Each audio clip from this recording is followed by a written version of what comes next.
Olá, meu nome é Fábio Santos, eu sou aluno do curso de Tecnologia em Gestão Empresarial pela FATEC São Paulo, pertenço ao Polo São Paulo, e nos próximos minutos eu vou expor um pouco do que constitui o meu trabalho de graduação deste sexto semestre.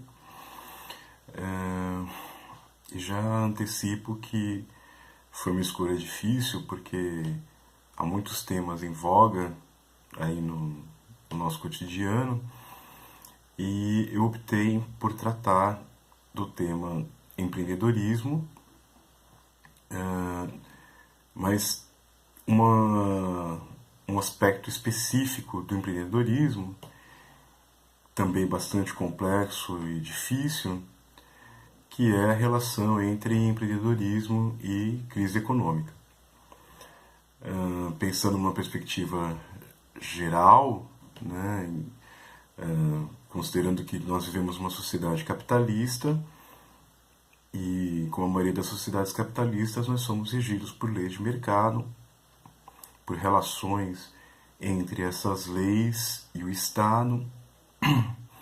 E eu me atentei a uma crise específica, que é a crise brasileira, a crise econômica brasileira, que está em voga aí desde 2015 e que ainda não acabou, e não sabemos também como isso vai acabar, né? De qualquer forma, fazer uma relação entre empreendedorismo e crise econômica é algo bastante complexo, na medida em que o próprio conceito de crise e a detecção das circunstâncias que levam a crises também não é algo simples de fazer. Então, nesse trabalho eu fiz um recorte que é em que medida o empreendedorismo pode contribuir para a resolução de uma situação de crise econômica. E justamente para não ficar algo muito abstrato, muito teórico, eu optei por trazer isso para mais perto de nós, né, me referindo a essa crise que é inédita, né? O Brasil nunca passou por uma crise tão duradoura, né? Tão aparentemente insolúvel, né?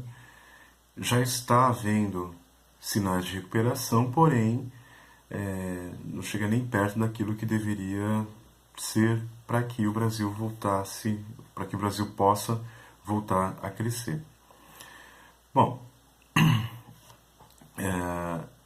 primeiro de tudo, gostaria de dizer qual perspectiva de empreendedorismo eu adotei nesse trabalho. Eu parti de noções do Chiavenato, do Idalberto Chiavenato e do José Dornelas, que são dois grandes especialistas sobre empreendedorismo e que têm feito trabalhos consistentes para delimitar aquilo que é realmente empreendedorismo, que seja capaz de fornecer estímulos para o crescimento econômico. Tanto que a Venato quanto o Dornelas, né, resumindo bem as ideias dos dois, afirmam que empreendedorismo é um instrumento capaz de fornecer mecanismos e efeitos permanentes na economia de modo a fazer com que a economia cresça. Mas não qualquer empreendedorismo, né? O próprio Dornelas divide o seu conceito de empreendedorismo em duas categorias e que para nós no Brasil faz muito sentido, né?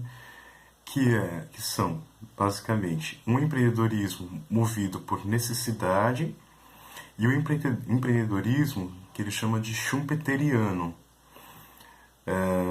que seria com base na ideia do Schumpeter de que o empreendedorismo, esse empreendedorismo que o Dornelas acaba também em algumas ocasiões chamando de empreendedorismo por oportunidade, é aquele que, além de gerar empregos para o próprio empreendedor, gera empregos para outras pessoas e assim contribui para o crescimento econômico na medida em que, como a gente sabe, né, proporciona renda e, consequentemente, move o consumo, que é a grande base da circulação de renda e de riqueza numa economia capitalista.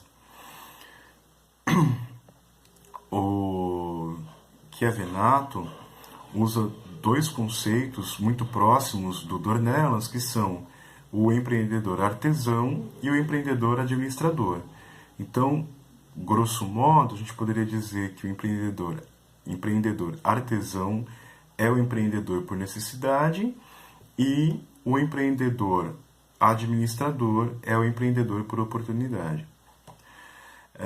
Por que o empreendedor por oportunidade, ou schumpeteriano, ou administrador, fornece mais efeitos concretos e permanentes para a economia? Porque ele tem conhecimento de mercado, ele se prepara para isso, e assim o seu empreendimento acaba sendo mais sólido para a economia.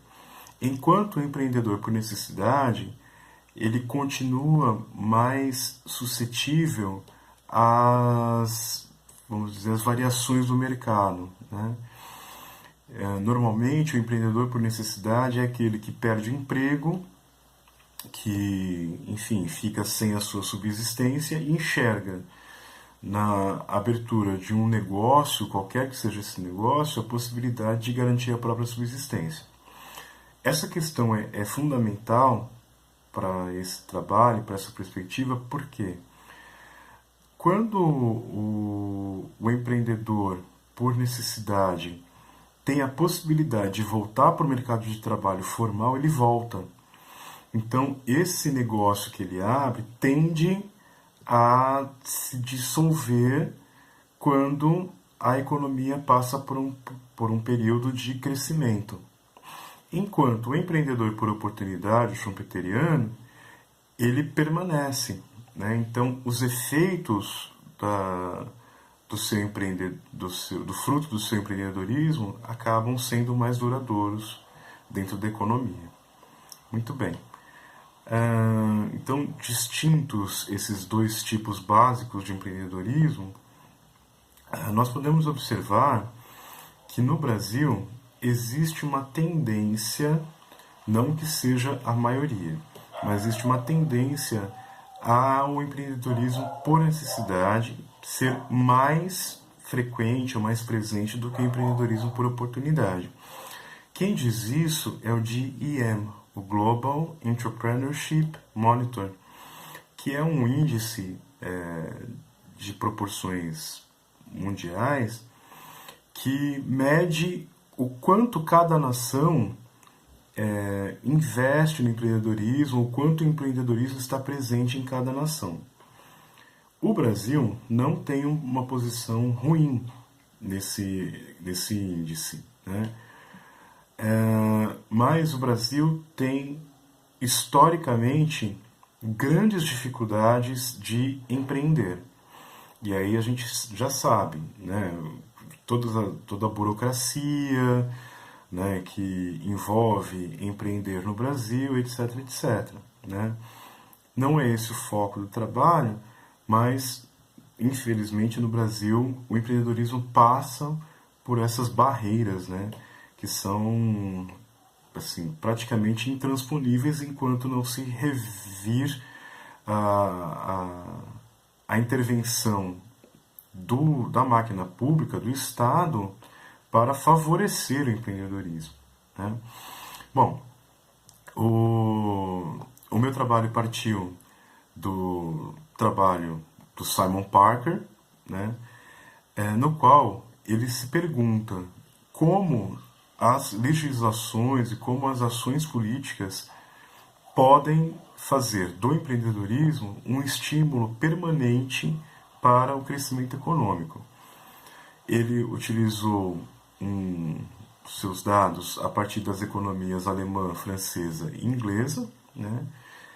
E as perguntas que ele se faz E as constatações às quais ele chega nesse trabalho podem muito bem ser utilizadas por nós, para a gente entender como o empreendedorismo no Brasil pode ser estimulado, aliás, deve ser estimulado, a fim de que isso realmente traga bons frutos bons frutos e frutos mais estáveis para a nossa economia.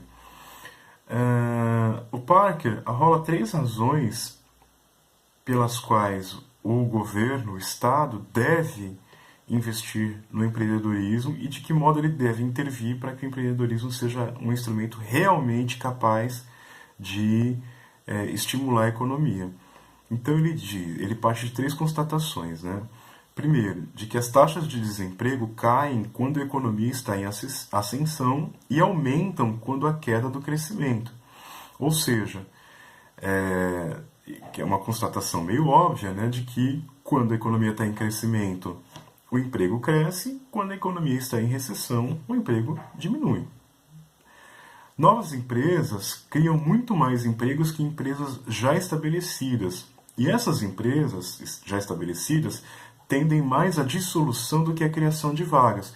Ou seja, fortalecendo o empreendedorismo nascente, o empreendedorismo que está entrando no mercado agora, por essa via, é muito mais frutífero em termos de geração de emprego do que investir em empresas já estabelecidas. Não que isso não deva ser feito, mas a tendência de empresas que já estão no mercado é dissolver empregos, não criar novos empregos. E terceiro, que desempregados estão muito mais propensos a se tornar empreendedores do que os empregados. Isso também é uma outra constatação. Quem já está no mercado de trabalho formal não arrisca a sua colocação para se lançar numa aventura, né, empreendedora. Partindo dessas constatações, né, o Parker se questiona em que medida o Estado deve agir para que o empreendedorismo seja algo não só mais frutífero, mas também sistemático dentro da economia, né? Então ele conclui que a intervenção positiva do Estado nas situações de crise deve passar por subsídios públicos a bancos privados, para que isso impulsione o crédito, investimentos em recursos públicos para atrair empreendedores a regiões ou setores onde a crise se faça mais evidente. Então, naqueles setores da economia em que não há tanta atratividade, o governo traz o seu know-how, traz o seu capital também, para que esses setores sejam impulsionados. E também programas de capacitação e apoio ao empreendedorismo. No Brasil nós temos o Sebrae, por exemplo, né? Então essas entidades que são a mão do Estado, né, também são formas efetivas de o Estado estimular o empreendedorismo, né? E parece existir uma relação muito óbvia entre empreendedorismo e crise econômica. A questão que esse trabalho apenas insinua devido à sua extensão, né, isso exigiria um estudo mais aprofundado, e nós ainda não temos dados bastante substanciais para avaliar como isso está sendo feito, mas nós podemos identificar que nos momentos de crise econômica o empreendedorismo se eleva e nos momentos de recessão, nos momentos de crescimento, ele cai, né? Justamente por causa dessa questão do emprego formal, né? O emprego formal é mais abundante em fase de crescimento do que em fase de recessão, né? A minha questão é se no Brasil de hoje, aquilo que eu deixo em aberto, né, é se no Brasil de hoje nós temos formas efetivas de cuidar do empreendedorismo como esse mecanismo de crescimento econômico. Bom, então esse trabalho foi só um indício, né, foi só um caminho aberto, e eu espero ter contribuído para essa discussão. Eu agradeço a FATEC, agradeço a todos os professores, orientadores e mediadores, né, que de forma direta ou indireta contribuíram para o estofo desse trabalho, e desejo a todos muito boa sorte e que o Brasil saia dessa crise.